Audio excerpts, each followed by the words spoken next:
Fáilte Stock, you're very welcome as we gather this Sunday evening to prepare the liturgy of the Eucharist for tomorrow, Monday the 15th of June, week 11 in ordinary time.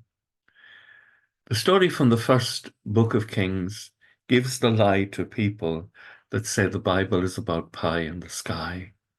It's about one of the most corrupt pieces of abuse of power and the abuse of an innocent man that you'll find anywhere. It's horrifying.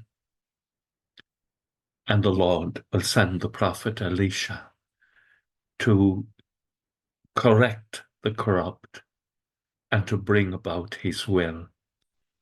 The strange thing is that God is able to use even the corruption of people to bring about his will. God turns all things to the good. Psalm 5, the boastful shall not stand their ground before your face. The Lord judges all in the end. We're called to judgment, to account for the way we've treated one another and treated the Lord.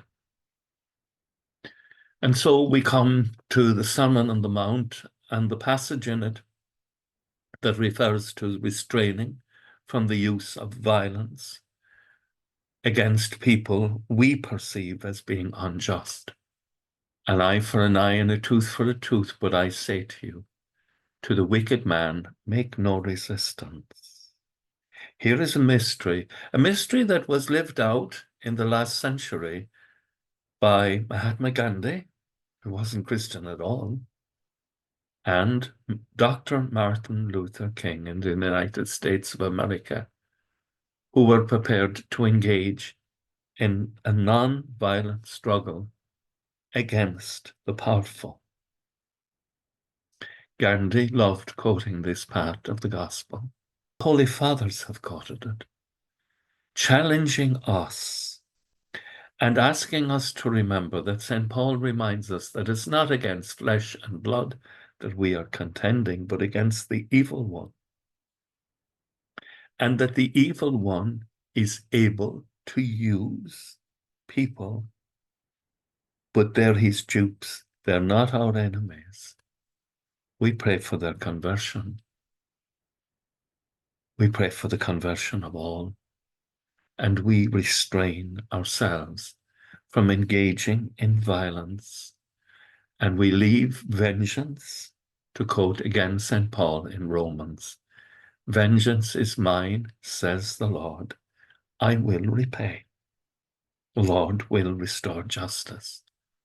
In the meantime, may the Lord give us the strength to resist evil without becoming evil ourselves. That's one of the tricks of Satan. He gets us to be so angry at injustice that we become unjust ourselves in dealing with others. Love your enemies. Do good to those who hate you. Pray for those who say evil things about you. In this way, you will be the sons of your Father in heaven. With thoughts such as these, let us go to our beds and let us pray that we shall indeed awaken in the morning with the praise of God on our hearts and on our lips. Agus cumana dia le coke the shiv. Ahormach agus spirit nave. Amen. Strongful. Bye for now.